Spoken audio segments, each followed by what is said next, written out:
उस डिस्कशन को जारी रखते हैं। 2023 में आया हुआ एक क्वेश्चन हमारी स्क्रीन पर, despite of an injury he won the match. Despite of an injury he won the match. अब क्या एरर है आप मुझे बताइए।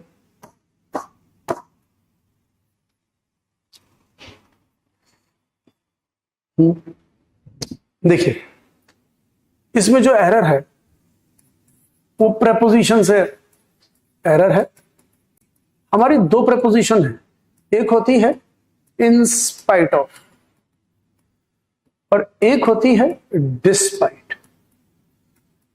डिस्पाइट, अब इन दोनों का सेम मीनिंग होता है। ये कॉन्ट्रडिक्शन को बताती हैं, विरोधाभास को। ये दोनों के दोनों कॉन्ट्रडिक्शन को बताती हैं, विरोधाभास को, और इनकी हिंदी निकलती है के बावजूद, कि ऐसा करने के बावजूद भी ऐसा हो गया, कॉन्ट्रडिक्शन। जय हिंद बेटा, जय हिंद जय हिंद। कहता है ऐसा करने के बावजूद भी ऐसा हो गया। तो बेटा उस कंडीशन में हम इन स्पाइट ऑफ और डिस्पाइट लगाते हैं। तो इन स्पाइट और despite, in spite of despite में फर्क यह है, इन स्पाइट ऑफ के साथ प्रेपोजिशन आएगा ही आएगा, और डिस्पाइट के अंदर ये प्रेपोजिशन ऑलरेडी इसके अंदर शामिल होता है।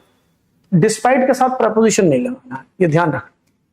डिस्पाइट के साथ प्रेपोजिशन नहीं आता, और एरर भी यही है कि डिस्पाइट के साथ ऑफ लगा हुआ है, यही एरर। तो ये गलत हो गया।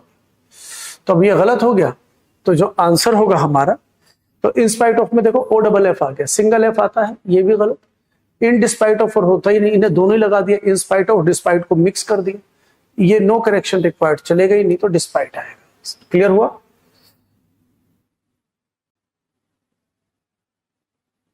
विपुल बहुत बढ़िया,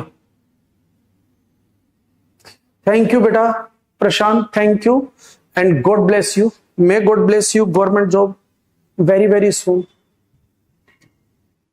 हाँ जी, अगला क्वेश्चन आपकी स्क्रीन पर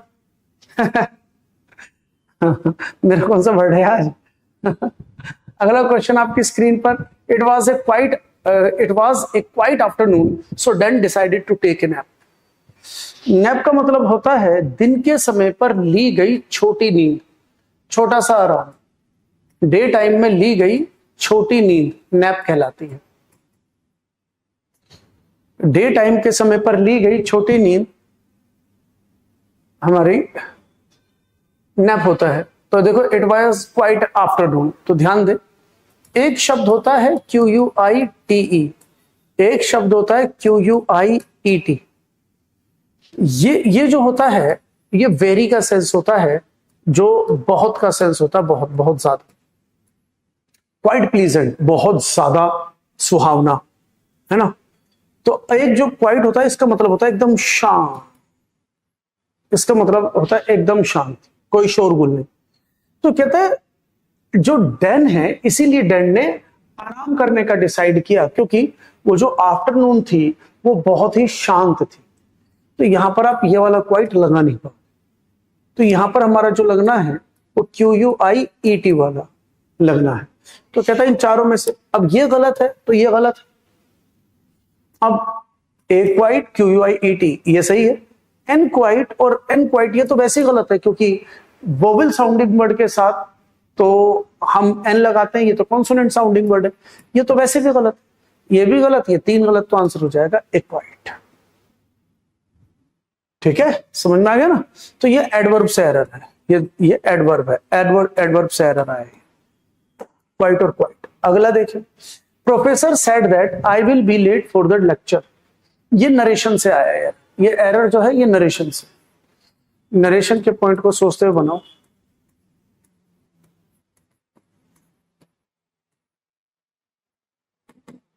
नरेशन के पॉइंट को सोचते हुए बनाओ। हाँ जी, कैटनैप भी कह सकते हैं,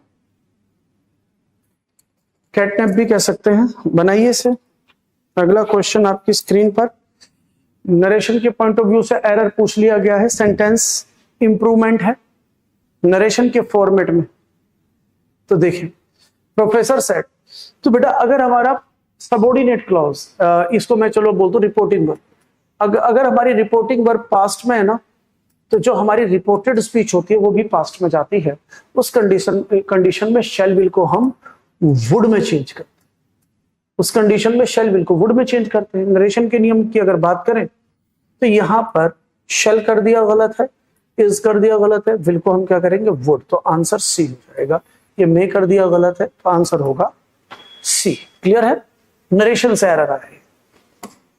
तो नरेशन से सिर्फ डायरेक्ट स्पीच इनडायरेक्ट स्पीच नहीं, नरेशन से एरर भी आते हैं। इसी प्रकार से वॉइस से सिर्फ हम एक्टिव वॉइस पैसिव वॉइस नहीं, एक्टिव वॉइस पैसिव वॉइस से एरर भी आते, वॉइस से एरर भी आते।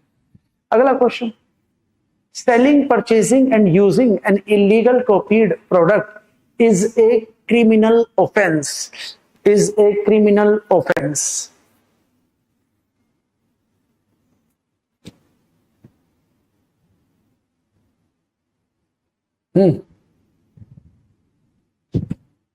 तो ये पता क्या कह रहा है, ये सिनोनिम है। ऐसे मानो ये सिनोनिम दे दिया। तो देखो सिनोनिम पूछने का एक अलग तरीका, सिनोनिम पूछने का एक अलग तरीका कहता है selling, purchasing and using an illegal copied product is a criminal offence. कहता है एक क्रिमिनल ऑफेंस है कि आप सेल कर रहे हो या बेच रहे हो, खरीद रहे हो या यूज कर रहे हो कोई इलीगली कॉपीड प्रोडक्ट, कि भाई किसी प्रोडक्ट को कॉपी किया गया है, जो इलीगली कॉपी किया गया है उसको आप खरीद रहे हो, बेच रहे हो या उसका इस्तेमाल कर रहे हो, तो वो गलत है और उसके लिए सजा हो सकती है। तो ये कहता है इसको अगर मैं इसको रिप्लेसमेंट दूं तो इन चारों वर्ड में से मैं कौन सा शब्द लिख दूं जो इसका रिप्लेसमेंट हो जाए। इसका रिप्लेसमेंट, इसको वन वर्ड सब्स्टिट्यूशन भी मैं कह सकता हूं, ये वन वर्ड सब्स्टिट्यूशन का केस भी हो सकता है। सिनोनिम बोल दो, वन वर्ड सब्स्टिट्यूशन, मतलब इसका मीनिंग बता दो, कुछ भी ले लो। तो अगर मैं इसका आंसर बोलूं तो ये पायरेटेड होती है, जो पायरेट करते हैं उसकी डेफिनेशन ही यही है, इलीगली कॉपीड आइटम जो होता है पायरेटेड होता है। क्लियर है? तो आंसर होगा इसका बी। ऑब्सोलीट का मतलब होता है old, very old, very old, जिसे हम एंशियंट भी कह देते हैं, एंशियंट भी कह देते हैं, प्राचीन, जिसे हम प्राचीन कहते हैं ऑब्सोलीट। आउटलोड होता है गैर कानूनी, इलीगल, जो ये कोई भी इलीगल काम कर रहे हो तो वो हमारा गैर कानूनी आउटलोड, जो कानून से बाहर हो जाए। क्रूक जो होते हैं वो फ्रॉड लोग होते हैं, जो फ्रॉड लोग होते हैं वो क्रूक होते हैं। तो यहां पर किसी भी प्रोडक्ट को इलीगली कॉपी कर रहे हो, इलीगली कॉपी करने को पायरेट है।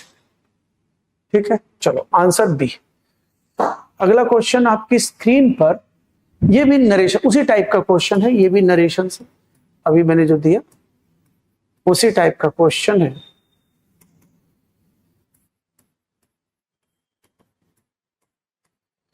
नरेशन से क्वेश्चन आपकी स्क्रीन पर, he said that I have finished my work. तो आंसर बताइए, उसी टाइप का एरर है बेटा, उसी टाइप का एरर है, बताइए आंसर। ठीक है, देखिए ही सेड दैट, तो वही बात आती है कि अगर रिपोर्टिंग वर्ब पास्ट में होगी तो जो रिपोर्टेड स्पीच है वो भी पास्ट में होगी। तो जो हैव है ये नहीं रहेगा, हैव को हम हैड में चेंज करेंगे। और बेटा एक छोटा सा पॉइंट और, ही सेड दैट, उसने कहा I have finished my work. अगर उसने कहा कि मैंने अपना काम खत्म कर लिया है तो नरेशन की भाषा में वो आई नहीं, वो ही हो जाएगा, क्योंकि हम फर्स्ट पर्सन जो स्पीकर होता है, स्पीकर को स्पीकर से चेंज करते हैं। तो अगर मैं स्पीकर को स्पीकर से चेंज करूंगा तो ही का सब्जेक्टिव केस ही हो जाएगा, ही का सब्जेक्टिव केस ही। तो हम यहां पर आई की जगह ही करेंगे, तो ही हैड फिनिश्ड माई की जगह हिज वर्क। तो he had finished his work, ये आंसर यहां पर आ रहा है, तो आंसर होगा ए। क्लियर हो रहा है ना? ये नरेशन से एरर है। तो नरेशन से सेंटेंस इंप्रूवमेंट पूछ लिया गया, नरेशन से सेंटेंस इंप्रूवमेंट। हाँ जी, गॉड ब्लेस यू बेटा, God bless you, thank you, God bless you. Many great people born in that small village. Answer बताओ ABCD।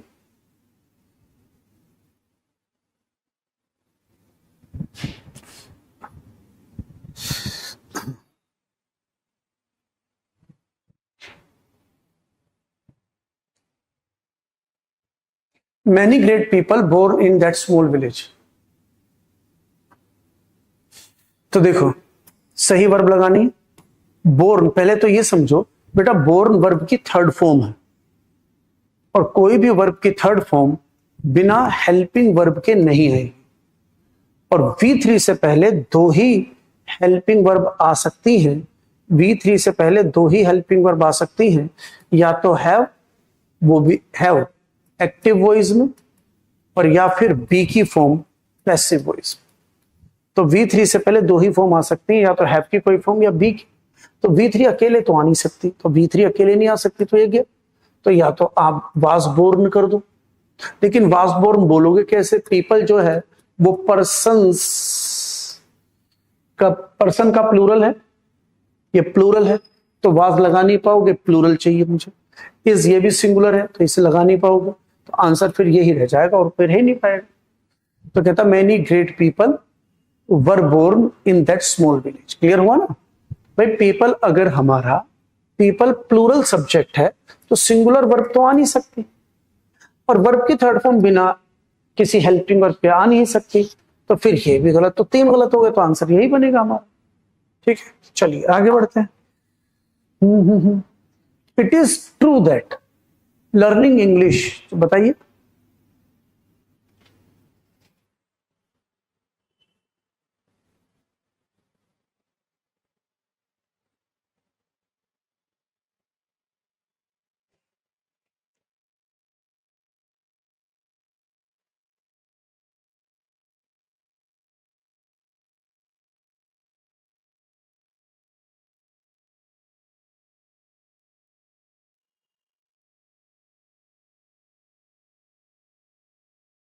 Good evening Dinesh. Dinesh बेटा देखो, जो तुम बात पूछ रहे हो ना, मैं उसका अगर उसको डिटेलिंग में जाऊंगा तो बेटा जो हमारा पर्पस है ना वो पूरा नहीं हो पाएगा। बेटा मैं छोटी सी बात बोलूंगा, डोंट माइंड, है कि it is not inquiry counter. क्योंकि अगर आपको ऐसे लिखा हुआ है कि भाई इंक्वायरी काउंटर है, तो आप मेरे से कुछ भी क्वेश्चन पूछ लो तो मैं इंक्वायरी दूंगा। तो बेटा ये प्रश्न जो है आप मैनेजमेंट से पूछो, फोन करके पूछो, आपको सब ढंग से बताएंगे। समझ रहे बेटा? आप यहाँ पर इंग्लिश सीखो, आप बात को समझे। आप जो क्वेश्चन पूछ रहे हो वो इंग्लिश से रिलेटेड नहीं है, तो आप मेरे से वो पूछिए बेटा जो इंग्लिश से रिलेटेड है, तो मेरे को भी बताने में, आपको भी पूछने में मजा आए। तो भाई इंक्वायरी काउंटर नहीं है मेरे दोस्त, प्लीज, है ना। आते हैं वापस। It is true that learning English is essential for professionals. कहता है ये बिल्कुल सच है कि इंग्लिश का जो सीखना है बहुत ही आवश्यक है प्रोफेशनल लोगों के लिए। कहता है प्रोफेशनल लोगों के लिए इंग्लिश का सीखना बेहद ही आवश्यक है। इंग्लिश का सीखना किस लिए? To survive the national and international competition. Professional लोगों को नेशनल इंटरनेशनल कंपटीशन पर को जमा रहने के लिए भैया इंग्लिश का ज्ञान बेहद जरूरी है। कोई चाहे सरकारी नौकरी की तैयारी कर रहा है नहीं कर रहा है, नेशनल और इंटरनेशनल लेवल पर इंग्लिश का आना बेहद जरूरी है। ये वाक्य कह रहा है। तो कहता है इसके अंदर जो हमें ये सेक्शन जो अंडरलाइन किया गया है, इसको बताओ कि अगर वो सही है तो इसे टिक करो, वरना तो इनमें से एक लो। एक एक करके देखते हैं। बेटा टू, अगर जरूरत पड़, देखो टू के साथ आता है V1 अगर वो इंफिनिटिव की बात कर रहा है, लेकिन टू के साथ V4 भी आता है जब टू प्रेपोजिशन है, और प्रेपोजिशन के बाद जब वो जिरंड की डिमांड कर रहा है। तो मींस टू के साथ या तो V1 या V4, लेकिन आपको ज्यादातर V1 देखने को मिलेगा। तो ना तो V1 है ना V4, ये तो V3 दे दिया, तो ये तो गलत हुआ। अगर ये गलत है तो भाई ये भी गलत है। अब आ जाओ इसे, to be survive. To be survive बेटा टू बी प्लस V3 होता है, B प्लस V3। बी की फॉर्म के साथ नियम है बेटा, बी की फॉर्म के साथ V4 लगता है अगर एक्टिव वॉइस हो, बी की फॉर्म के बाद V3 लगता है अगर पैसिव वॉइस हो। तो बी की फॉर्म के बाद V4 या V3 और कोई तो लगा नहीं सकते, तो बी की फॉर्म के बाद V1 नहीं लग सकता, तो है ना, गलत हो गया। अब हैविंग टू सर्वाइव, भाई हैविंग जो है हैव की फॉर्म है, तो अगर मैं बात कर रहा हूं हैविंग, तो हैविंग जो है वो हैव की फॉर्म है, हैविंग टू सर्वाइव। तो हैव की फॉर्म के बाद क्या आता है? हैव की फॉर्म के बाद V1 आता है और V3 आता है। तो भैया हैव की फॉर्म के बाद आता है V3, इसने टू सर्वाइव दे दिया, तो ये भी गलत हो गया। अब तीन गलत हो गया, तो इसके अलावा आप कुछ ले ही नहीं सकते ना, तो ना आप कुछ ले ही नहीं पाओगे जब तीन गलत ही हैं। तो फिर फोर सर्वाइविंग, तो फोर क्या हुआ? फोर प्रेपोजिशन, तो अब ये भी लिखा प्रेपोजिशन के बाद जिरेंड फॉर प्रेपोजिशन है। और बेटा प्रेपोजिशन के बाद हम तीन चीजें लगा सकते हैं, या तो नाउन या प्रोनाउन, और अगर वर्ब दे रखी हो तो उसे नाउन बनाओगे तो जिरेंड। बस पूरी इंग्लिश में प्रेपोजिशन के बाद आप ये तीन वर्ड के अलावा कुछ नहीं लगा पाओगे। तो फॉर के बाद जिरेंड आ रखा है, ठीक है डी। आया आप समझ? हाँ चलिए नेक्स्ट अगला आंसर।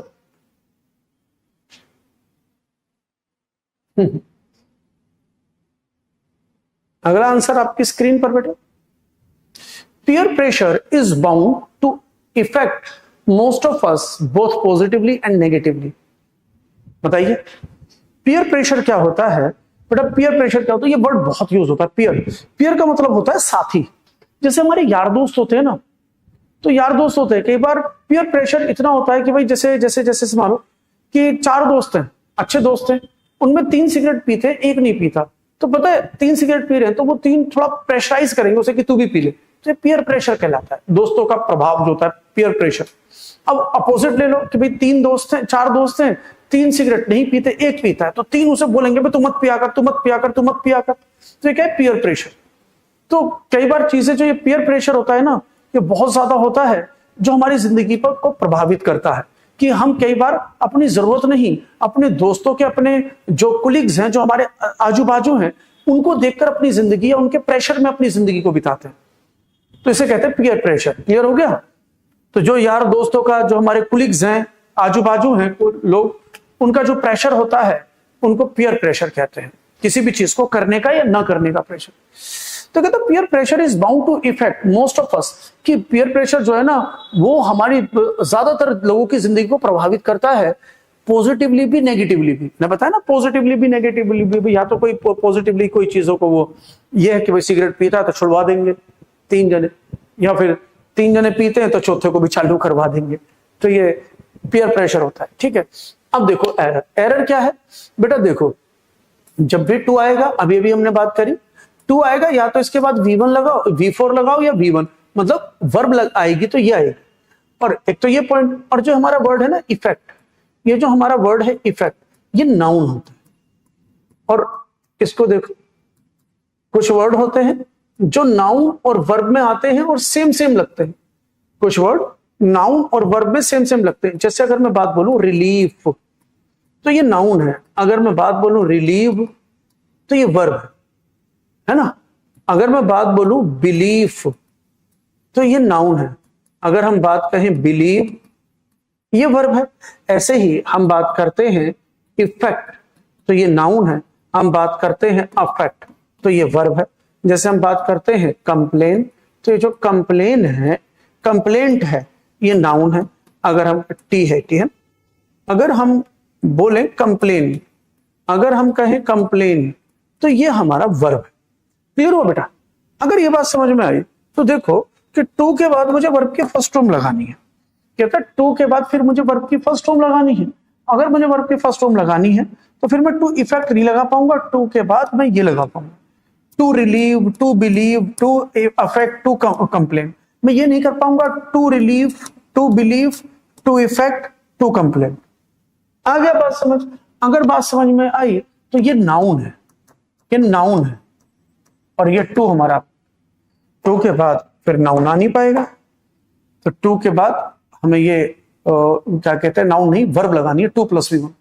तो 2 + V1 तो टू अफेक्ट हो सकता है, तो बाकी सब गलत हो गए। आंसर होगा to affect most of us, क्योंकि प्रभाव डालने की बात कर रहे हैं। ठीक हो गया बेटा?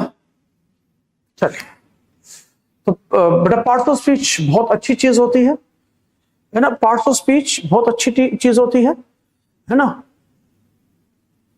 तो पार्ट्स ऑफ स्पीच को आप ढंग से सीखें। ठीक है, देखिए, the pandemic has challenged education system to ensure learning. The pandemic है, उसने चैलेंज किया है एजुकेशन सिस्टम को to ensure learning continuously, substantially increasing the demands placed on teachers. तो देखो, तो अभी अभी हमने बात करी कि 2 के बाद V1 आता है, तो 2 के बाद V4 आ गया, तो ये गलत हो गया। ठीक है, अब अगर फॉर प्रेपोजिशन है तो इसे जिरंड चाहिए, तो इसमें आईएनजी चाहिए, तो इसमें आईएनजी होता तो ये ठीक होता, तो ये गलत है। अब इन है, प्रेपोजिशन है भाई, प्रेपोजिशन है तो इन है या ये फोर है, इन है या फोर है, तो इसके बाद क्या हो जाएगा, एंश्योरिंग, तो आईएनजी देना पड़ता, ये आईएनजी नहीं, तो ये भी गलत है। तो आंसर नो सब्स्टिट्यूशन, क्योंकि टू के बाद V1 आ गया, टू के बाद V1 आ गया। क्लियर हुआ कि नहीं? ठीक है, आगे देखें। Next, they would find someone drive the wagon back across the desert.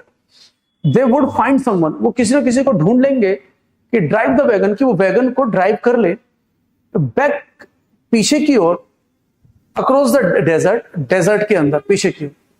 Answer बताओ। तो देखें, अगर दो वर्ब आ जाएंगी तो इनके साथ टू आना जरूरी है, ठीक है।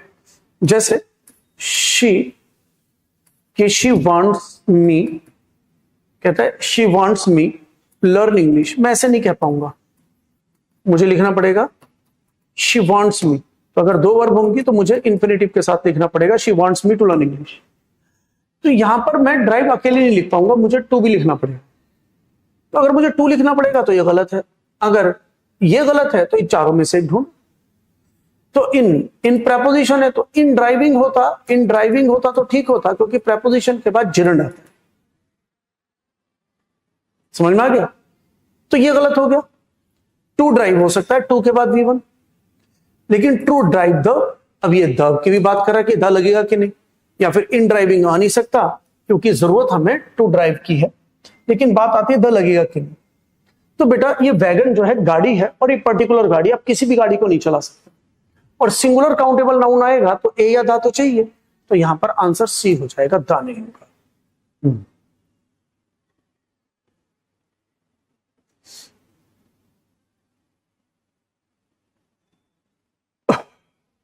क्लियर हो गया? डन? हाँ जी। द एयरप्लेन फ्लोड ओवर, बताइए आंसर बताओ बेटा। पढ़ाई तक सीमित रहो, है ना, ज्यादा नहीं, पढ़ाई तक सीमित रहो। हाँ जी, आंसर दो। The airplane flowed over the mountains offering the passengers a breathtaking view of the majestic peaks below। Answer बताएं। देखो बेटा, अब दो वर्ब है हमारे, एक है फ्लाई, जिसका मतलब होता है उड़ना या उड़ाना, उड़ना या उड़ाना। एक वर्ड होता है फ्लो, जिसका मतलब जैसे नदी का बहना, जैसे नदी बहती है। तो अगर मैं इसके तीन फॉर्म की बात बोलूंगा तो ये बनेगा फ्लाई, फ्लू, फ्लो। इसके तीन वर्ब ये होंगे, ठीक है। अगर मैं फ्लो की बात करूं तो इसकी सेकंड फॉर्म होगी फ्लोड और बेटा फ्लोड। तो अब आप यहां पर देखें, एरोप्लेन की बात कर रहा है, तो एरोप्लेन बहेगा या एरोप्लेन उड़ेगा? तो एरोप्लेन बहेगा नहीं भाई, एरोप्लेन तो उड़ेगा। अगर एरोप्लेन उड़ेगा तो ये फ्लोड गलत हो गया। अगर फ्लोड गलत है तो इसका मतलब है जहां जहां फ्लोड है वो गलत है, तो जहां जहां फ्लू है वो ठीक है। उड़ने की बात कर रहा है, फ्लू। अब बियॉन्ड, अब भाई बियॉन्ड का मतलब होता है आउट ऑफ रेंज, और प्लेन आउट ऑफ रेंज क्यों उड़ेगा? प्लेन तो उड़ेगा रेंज में, तो इसका मतलब है बियॉन्ड नहीं आएगा, क्योंकि बियॉन्ड का मतलब आउट ऑफ रेंज। ओवर होता है किसी चीज के ऊपर, तो आंसर होगा फ्लू ओवर, कि जो एयरप्लेन है फ्लू ओवर द माउंटेन्स, की माउंटेन्स के जो माउंटेन्स है इनके ऊपर से उड़ा, ऐसे कहना। क्लियर हो गया बेटा? अगला क्वेश्चन आपकी स्क्रीन पर। हाँ रोशनी बता बेटा क्या, हाँ आ गया समझ? अच्छा, कंफ्यूजन थी, समझ में आ गया, क्लियर हुआ ना? तो अब तो समझ में आ गया ना। ये बेटा दो वर्ब याद करना बेहद जरूरी है, वर्ब की 5 फॉर्म्स याद करना बेहद जरूरी है बेटा। हाँ जी, वॉइस बने, वॉइस। तो वॉइस का सेंटेंस है change in active voice, already मतलब चेंज इन एक्टिव वॉइस, ये ऑलरेडी पैसिव वॉइस है, B+V3, ये ऑलरेडी पैसिव वॉइस है, एक्टिव वॉइस बनाओ ABCD। हाँ जी बनाइए। क्वेश्चन नंबर 12 आपकी स्क्रीन पर, क्वेश्चन नंबर 12। तो देखो ये जो बीइंग कलेक्टेड है, ये एक्टिव वॉइस जो है, एक्टिव वॉइस का कॉन्टिन्यूअस V4 होता है और पैसिव वॉइस का जो कॉन्टिन्यूअस है वो बीइंग प्लस V3 होता है। बेसिकली दोनों कॉन्टिन्यूअस है, ये भी और ये भी दोनों कॉन्टिन्यूअस है। ये एक्टिव वॉइस का कॉन्टिन्यूअस, ये पैसिव वॉइस। तो छोटा सा ध्यान रखो, V4 दे रखा है तो being plus V3, being plus V3 दे रखा है तो V4 में चेंज करो बस। तो यहाँ बीइंग कलेक्टेड दे रखा है, बीइंग कलेक्टेड दे रखा है, तो जो कलेक्टिंग है वो आंसर है। कलेक्टिंग देखो कहां कहां पर है, तो कह रहा है यहां पर कलेक्टिंग यहां पर है, यहां नहीं है तो ये गलत है, यहां है तो ये ठीक हो सकता है, यहां है तो ठीक हो सकता है, लेकिन आगे क्या कह रहा है, इज प्रेजेंट, प्रेजेंट कंटीन्यूअस है, इज एम आर, तो टेंस नहीं बदलते, हमें भी इज एम आर चाहिए, तो यहां इज कलेक्टिंग तो ठीक हो सकता है, ये हैज बीन, ये प्रेजेंट परफेक्ट कंटीन्यूअस, ये तो एक्टिव वॉइस है तो गलत, ये फ्यूचर, ये पैसिव वॉइस है, ये फ्यूचर का पैसिव वॉइस है, हमें प्रेजेंट कंटीन्यूअस चाहिए तो आंसर ये रहा present continuous. The researcher is collecting data, researcher data collect कर रहे हैं। अगला क्वेश्चन आपकी स्क्रीन पर, change in active voice, already passive voice है, एक्टिव वॉइस बनाइए।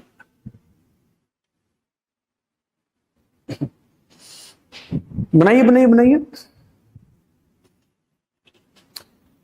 वॉइस को ट्रांसलेट करने के लिए एक्टिव वॉइस से पैसिव वॉइस, पैसिव वॉइस से एक्टिव वॉइस, बेटा 80% नियम, अब जो एरर आते हैं ना 80% वर्ब से आते, आपको पता होना चाहिए एक्टिव वॉइस की वर्ब कौन सी है, पैसिव वॉइस की कौन सी है। जैसे इसके अंदर देखो, इसमें क्या दिया, वर्ब ब्रोट, अगर वर्ब ब्रोट बेटा है पास्ट इंडेफिनिट, अगर मैं पास्ट इंडेफिनिट की बात करूं ना, मैं पास्ट इंडेफिनिट की बात करूं तो एक्टिव वॉइस का पास्ट इंडेफिनिट V2 है, और अगर मैं पैसिव वॉइस के पास्ट इंडेफिनिट की बात करूं ना तो was were plus V3, was were plus V3, ये पैसिव वॉइस का पास्ट इंडेफिनिट है, ये एक्टिव वॉइस का पास्ट इंडेफिनिट है, तो इस तरह ध्यान रखो, V2 आए तो was were plus V3, vice versa, was were plus आए तो V2 में चेंज करो, तो वाज वर को V3 को V2 में चेंज करो, तो ये वाज वर प्लस V3 को V2 में चेंज करो, और बोट का V2 बोट ही होता है, इसकी सेकंड थर्ड फॉर्म सेम होती है बोट, तो देखो कहां कहां बोट है, तो इसने हैज बोट, ये प्रेजेंट परफेक्ट कर दिया, गलत, इसमें सिर्फ बोट है, तो ये आंसर हो सकता है 22, ये प्रेजेंट इंडेफिनिट है, गलत, ये प्रेजेंट कंटीन्यूअस है, गलत, आंसर ये रहा। अब वर्ब याद करो पैसिव वॉइस में, पैसिव वॉइस में आपको पता होना चाहिए एक्टिव वॉइस पैसिव वॉइस की वर्ब कौन सी है, ठीक है, समझ में आ गया। चलिए अगला क्वेश्चन आपकी स्क्रीन पर बेटा, हाँ तो ये क्या नाम लिखा है, तुम्हारा नाम भी तो क्या लास्ट में स्टीलर, अपना अपना नाम को ढंग से रखो भाई, समझ में नहीं आ रहा, सूक्ष्मदर्शी लेके देखना पड़ेगा, नाम बताओ बेटा, कंफ्यूजन पूछ, ऐसे बोलने से कंफ्यूजन दूर नहीं होगी। मुझे ये बता बेटा, क्वेश्चन नंबर मतलब 14, 15, 16 जो भी चल रहा है, 13, 12 कि क्वेश्चन नंबर इसके अंदर ये कंफ्यूजन है, ऐसे पता ना बेटा, मेरे को समझ में नहीं आएगा ना कौन सी कंफ्यूजन है। क्या लिखा है, आर्म है ना, जो भी बेटा मुझे बता तो सही कंफ्यूजन क्या है, क्योंकि मैं तो कंफ्यूजन का ही तो समाधान कर रहा हूं बेटा, तो मुझे समझ में आना चाहिए कि तुझे क्या जानना है एग्जैक्टली। हाँ क्या भेजा,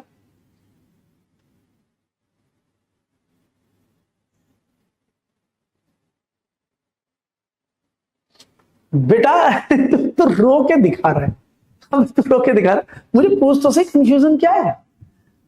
मैं ये तो बोल रहा हूँ तेरे से, आर्म, तेरा नाम भी तेरा स्टीलर, क्या लिखा है तूने, लास्ट में तेरा सारा लिखा हुआ है, शुरू में आर्म है, लास्ट में स्टीलर, क्या लिखा है, क्या कहना चाह रहा है भाई, तेरा नाम क्या है, अपना क्वेश्चन तो पूछ ले, रो के दिखा रहा है, ऐसे ऐसे कैसे बात चलेगी, ऐसे कैसे काम चलेगा बेटा। चलो नरेशन बनाओ, इसे नरेशन, देखो अब ध्यान दो, देखो मैं कंफ्यूजन का ही समाधान कर रहा हूं कि मैं, आप ये एक चीज चेक कीजिए, मैं एक आंसर नहीं देता हूं, मैं 3 गलत क्यों ये भी बताता हूं, तो कंफ्यूजन तो दूर कर ही रहा हूं ना, और रोले तो थोड़ा सा और रोले रोए जा रहा है, तेरी जिंदगी में रोना लिखा है वे, क्वेश्चन पूछ ढंग से रो रहा है बच्चों की तरह, लड़कियों वाली हरकतें कर रहा है, वो तो लड़की तो नहीं है कहीं रो रहा है, कोई मतलब नहीं, रो रहा है बेवजह। देखो बेटा, Rohan asked me if Rohit still cried, बेटा आस्क्ड से पता चला ये इंटेरोगेटिव है, आज से पता चला इंटेरोगेटिव है। अब बेटा एक बात और समझो, ये ऑलरेडी इनडायरेक्ट स्पीच है, ये इनडायरेक्ट स्पीच है, और इनडायरेक्ट स्पीच का मतलब है ये ऑलरेडी आंसर है, मतलब उसने हमारा काम कर दिया, उसने आंसर दे दिया, अब हमें उसका काम करना है, हमें क्वेश्चन बनाना। कह रहा है क्वेश्चन ढूंढो जिसका आंसर ये हो, कह रहा है इन चारों में से कैसा क्वेश्चन ढूंढो जिसका आंसर ये हो। तो भाई तो Rohan said to me, Rohan से सेज नहीं हो सकता, रिपोर्टिंग वर्ब का टेंस नहीं बदलता, ये पास्ट इंडेफिनिट है तो इधर पास्ट इंडेफिनिट चाहिए, ये प्रेजेंट इंडेफिनिट है तो ये गलत, बी गलत। तो Rohan said to me, Rohan said to me, Rohan said to me, तो रोहन सेड टू मी को रोहन आस्क्ड मी हो सकता है। अगर यहां इफ लगाया है इसका मतलब है सेंटेंस इन हेल्पिंग वर्ब से शुरू होगा, इफ या वेदर आता है तो सेंटेंस हेल्पिंग वर्ब से शुरू होगा, तो ये डिड हेल्पिंग वर्ब ये और ये तो हेल्पिंग वर्ब से शुरू, ये ठीक है। आगे कहता है रोहित स्टिल क्राइड, क्राइड मतलब पास्ट इंडेफिनिट वर्ब की सेकंड फॉर्म, तो पास्ट इंडेफिनिट बनता किससे, प्रेजेंट इंडेफिनिट से, प्रेजेंट इंडेफिनिट से पास्ट इंडेफिनिट बनता है, तो प्रेजेंट इंडेफिनिट, ये पास्ट इंडेफिनिट दे दिया तो हमें प्रेजेंट इंडेफिनिट चाहिए, हमें क्या चाहिए, प्रेजेंट इंडेफिनिट, और प्रेजेंट इंडेफिनिट डूडस से पता चलेगा। तो यहां पे हैज प्लस V3 ये प्रेजेंट परफेक्ट है तो गलत, तो और ये पहले ही गलत हो गया, ये पहले ही गलत, तो बेटा आंसर सी। तो Rohan said to me does Rohit still cry, clear हुआ कि नहीं हुआ, ठीक है, does Rohit still cry answer. अगला क्वेश्चन आपकी स्क्रीन पर,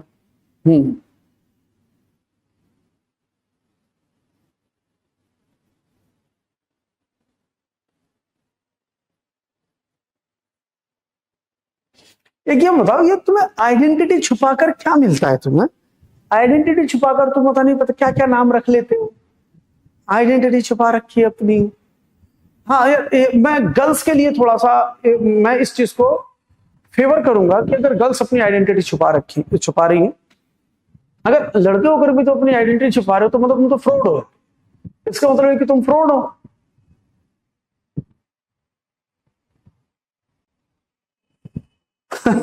चलो आंसर दो, देखो इधर, हाँ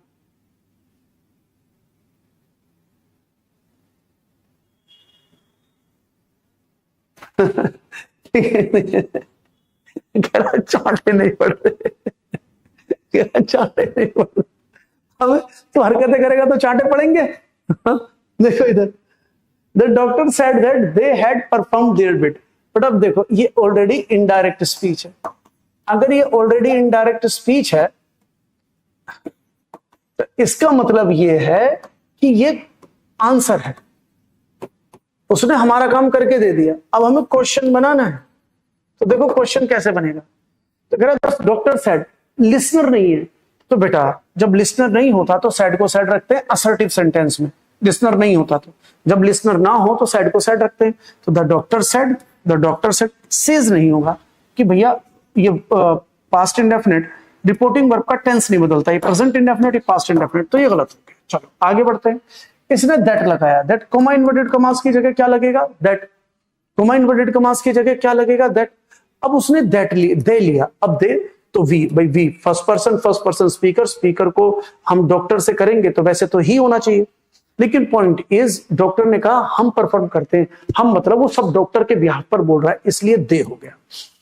अब यहां पे हेड परफॉर्म्ड हुआ, अब पता है हेड परफॉर्म्ड 3 जगह से आता है, मतलब अगर आया है ना हेड परफॉर्म्ड तो पास्ट परफेक्ट आया, तो पास्ट परफेक्ट 3 टेंस से निकलकर आता है, पास्ट परफेक्ट 3 टेंस से निकलकर आता है, मैं इसको ऐसे लिखूं, had plus V3 past perfect, past perfect 3 tense से निकलकर आएगा, पास्ट इंडेफिनिट से पास्ट परफेक्ट बनेगा, एक present perfect has have, present perfect से हैज हैव प्लस V3, एक प्रेजेंट परफेक्ट से पास्ट परफेक्ट बनेगा, और तीसरा पास्ट परफेक्ट का भी पास्ट परफेक्ट बनता है, उसे चेंज ही नहीं करते।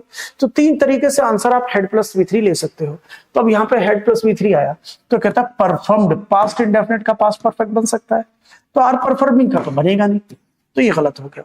प्रेजेंट परफेक्ट का पास्ट परफेक्ट बन सकता है, बिल्कुल, और बेटा देखो पास्ट परफेक्ट का भी पास्ट परफेक्ट बन सकता है, लेकिन ये तो यहां की वजह से गलत हो गया, तो एक कंफ्यूजन तो दूर हुई। अब आता है we have performed our bit और वी परफॉर्म्ड आवर बिट, तो दोनों में से क्या होगा, तो ध्यान दे, जब डॉक्टर ने प्रेजेंट टाइम में वाक्य बोला होगा तो ये बोला होगा जैसे कि भाई कोई पेशेंट था मर गया, बाहर आके अगर हमने अपनी पूरी कोशिश की है, तो मतलब प्रेजेंट के इफेक्ट को बताएंगे, तो आंसर प्रेजेंट के इफेक्ट को बताने के लिए सी होगा, ए नहीं। आ गया समझ, तो आंसर होगा सी। अगला क्वेश्चन आपकी स्क्रीन पर, सेंटेंस अरेंजमेंट बनाइए।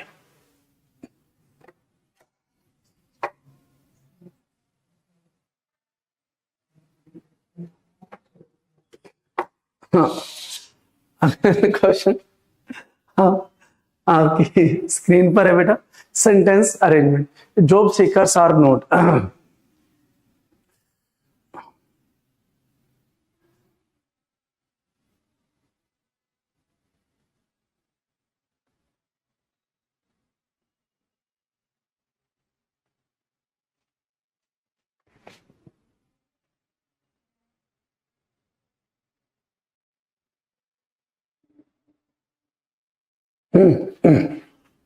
आंसर दो।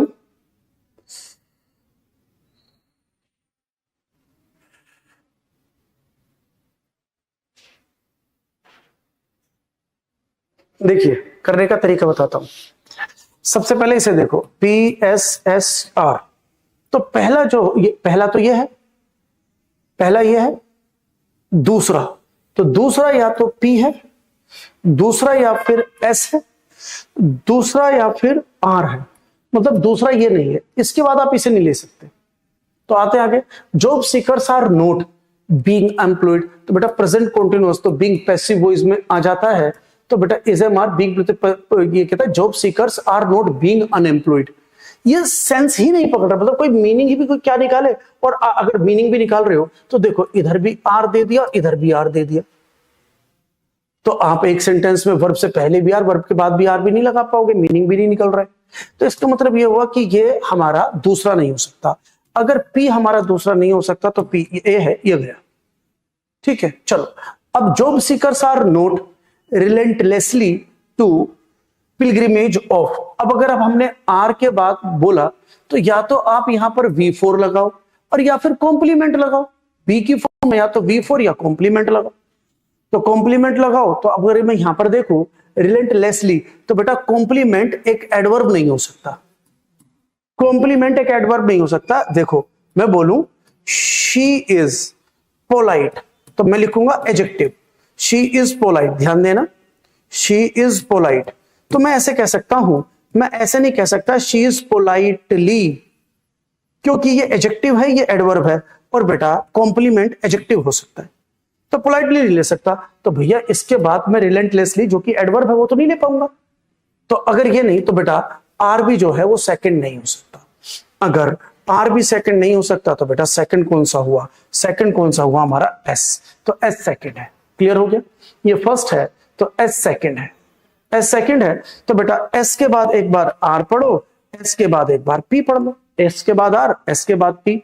एस के बाद अगर आर पढ़ते हो तो या तो ये सेकंड, ये थर्ड, अब तो थर्ड, ये फर्स्ट है, सेकंड, अब थर्ड। एस के बाद या तो आर पढ़ लो, एस के बाद या तो आर पढ़ो, एस के बाद या फिर पी पढ़ो। तो मतलब थर्ड क्यों नहीं हो सकता। तो अब मीनिंग देख लो, इसके बाद या तो ये ठीक, इसके बाद या तो ठीक। अब आपको आंसर मिल जाएगा। देखो कैसे, job seekers are not fatalistic, वो भाग्यवादी नहीं होते कि जॉब सीकर्स की जो भाग्य होगा तो नौकरी मिलेगी। बट रीअप्लाई देमसेल्व्स, वो दोबारा अपने आप को रीअप्लाई करते हैं। ठीक है, एक तो ये हुआ, देख लेते। अब आगे क्या कहता है, जॉब सीकर्स आर नोट। तो कहता है जॉब सीकर्स आर नोट, अगला कहता है बीइंग एम्प्लॉय। ये तो एक मिनट, पहला ये हुआ, दूसरा ये, तीसरा ये, एक बार देख लेते। पहले जॉब सीकर्स आर नोट, दूसरा फैटलिस्टिक, वो फैटलिस्टिक नहीं होते, बट रीअप्लाई देमसेल्व्स। अब रीअप्लाई ऑफ देमसेल्व्स के बाद कि वो दोबारा अप्लाई करते हैं, या दोबारा अप्लाई करते हैं रिलेंटलेसली, वो बिना थके, रिलेंटलेसली वो दोबारा अप्लाई करते हैं। वो भाग्यवादी नहीं होते, वो अब बार बार अप्लाई करते हैं टू पिलग्रिमेज, कि भाई वो बार बार अप्लाई करते हैं टू पिलग्रिमेज। कहां पर अप्लाई करते हैं, अपने धार्मिक स्थान पर जाकर प्रार्थना करते हैं, भगवान मेरे को नौकरी दिलवा दे। वो बार बार अप्लाई करते हैं। तो ये बन रहा है। एक बार इसके बाद इसे देखो, fatalistic but reapply themselves being employed. अब बेटा जॉब सीकर्स जो है भाग्यवादी नहीं होते, तो क्या वो दोबारा अप्लाई करते हैं कि हमें नौकरी ना मिले, या वो बार बार अप्लाई करते हैं बिना थके अपने पिलग्रिमेज, अपने गॉड को, भगवान को, ईश्वर को, अल्लाह को। तो आंसर एस के बाद अगर कहे तो आर, तो आंसर बी, सी नहीं आएगा। क्लियर होगा, ठीक है ना। मीनिंग के हिसाब से बनेगा बेटा, ये ट्रांसलेशन बेस्ड होते हैं, ये मीनिंग के हिसाब से। Select the sentence in the future tense, इसके अंदर फ्यूचर टेंस निकालो।